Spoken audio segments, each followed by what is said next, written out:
Dave Grohl isn't known to many fans as the coolest guy in rock for nothing, but despite his reputation as being one of the nicest people in the music industry, one simply can't please them all. And he's had his share of beef with some of the musicians he's worked with over the years. Dave's had a great career in the rock and roll world, and his 30-plus years in counting resume speaks for itself. He's been inducted into the Rock and Roll Hall of Fame twice, having played for Nirvana and the Foo Fighters. And he's also collaborated with notable rock gods such as members of Queen and Led Zeppelin, and icons such as Slash and Lemmy. It's safe to say that Dave has a lot of friends in the industry, but not everyone has nice things to say about the legend, and throughout his career, he's rubbed some of his colleagues the wrong way. So what do Dave Grohl's former bandmates over the years think about him? Stay tuned as we look at what Dave's colleagues have to say about him. Kurt Cobain. Dave Grohl first became prominent in the music industry as the drummer of Nirvana. He, along with bassist Chris Novoselic and guitarist and singer Kurt Cobain, would change the landscape of music and introduce grunge as the voice of a generation. Although Dave and Kurt were pretty close, there was a time when a wedge was driven between the two. During a 2021 interview with Vulture, Dave shared that he was nearly kicked out of the band. The story goes that while they were on tour to support their 1993 album, In Utero, Dave overheard Kurt telling Chris on a flight that he was considering replacing Dave with another drummer who they were once considering to hire before Dave joined the band. This hit Dave hard to the point that he informed the band's tour manager that he plans to quit once their plane landed. However, he immediately began having second thoughts and instead went to Kurt to discuss the issue, who told him, "No, that's not what we want to do." Dave recalls, "I just felt like it's up to you guys what kind of drummer you really want, and they decided I should stay." He also stated that the band was dealing with a lot at the time and things were a bit volatile. Although the band was able to stick it out for a few months to do the tour, Kurt sadly couldn't handle the pressures of being in the spotlight and took his own life in April of '94.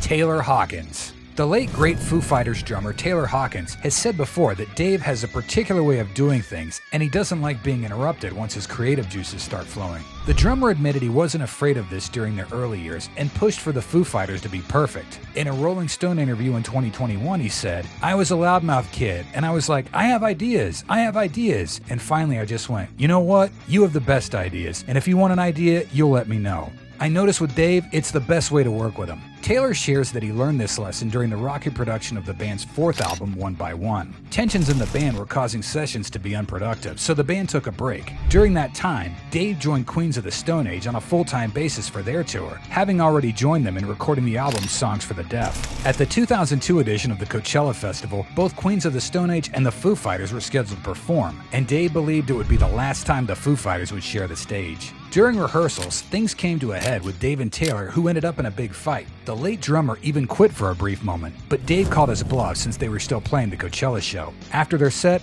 the members realized how much they enjoyed it and decided to stay together.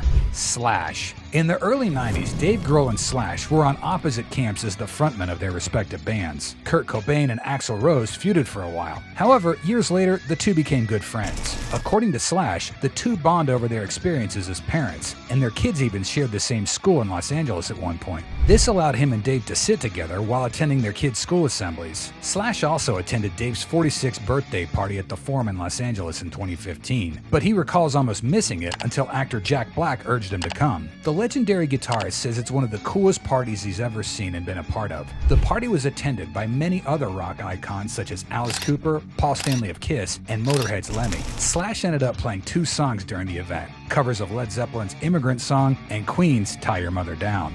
Liam Gallagher. Liam Gallagher of Oasis fame met Dave Grohl years ago when their two respective bands toured together. In 2022, they collaborated on the song Everything's Electric. The song was co-written by Dave and was included in Liam's solo album, Come On You Know, and features Dave on the drums. Speaking about their partnership, Liam praised Dave as a mad songwriter and said that when he heard the song, he immediately liked it so much that he asked to collaborate with the Foo Fighters frontman. In an interview for GQ magazine, Liam also acknowledged Dave's efforts to continue playing concerts even after sustaining a leg injury in 2015, saying, "He ruined it for all of us. He broke his leg and still toured. Who does that now? Now if I have a cold, I can't cancel because I'll look like a wuss." Liam heaped more praise on Dave after performing with the Foo Fighters on the Taylor Hawkins tribute concert. Responding to a fan tweet asking the former Oasis frontman who inspires him to put himself out there, Liam replied, "Dave Grohl is the most inspiring musician person on the planet today."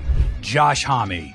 Queens of the Stone Age Josh Homme has been one of Dave Grohl's most frequent collaborators over the years. As previously mentioned, Dave took part in the recording of the band's album Songs for the Deaf and became their full-time drummer for a while. Additionally, Dave and Josh partnered with Led Zeppelin bassist John Paul Jones to form the supergroup Them Crooked Vultures. Josh has referred to Dave as one of the best drummers alive. He also shared a story where Dave introduced a new Aussie band to him, The Chats. According to Josh, The Chats have an utterly Australian song called Smoko. I saw it, and Dave Grohl turned it on to me. And then the next thing I know, I'm playing it for Iggy Pop. And I told them that, and their jaws were like completely open. In another funny story that shows just how close the two are, Josh said in an interview with Radio X, "I've peed on Dave, and he's peed on me. I feel like that's well known. Frankly, I quite like peeing next to Dave. It's one of the things I like the most, because it's got that backbeat." The story shouldn't be taken literally, but it's one of those things that show how comfortable the two are with each other.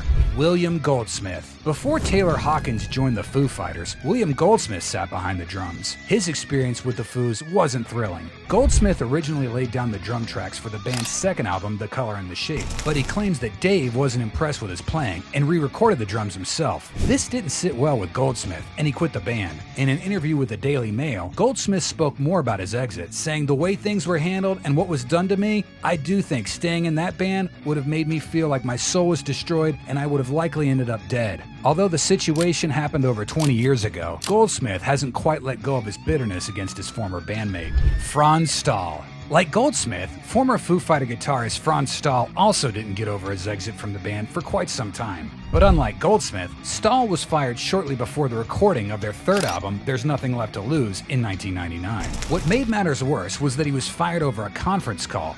It was reportedly a tough decision to make for Dave, since the two were close friends and played together in the hardcore punk band Scream before Dave was hired as Nirvana's drummer. In the Foo Fighters biography, Learning to Fly, Stahl openly shared that he hasn't gotten any sort of closure regarding his unceremonious firing, even though it was almost 20 years ago. However, time seems to have helped heal Stahl's wounds, and he said in the 2011 Foo Fighters documentary, Back and Forth, that his brief 2 years in the band were the best years of my life. Although he's one of the most consistently praised rock stars out there, Dave Grohl's got his share of feuds and haters. Nonetheless, it doesn't take away from the fact that the legend has impacted the lives of many of his fellow musicians, for better or worse.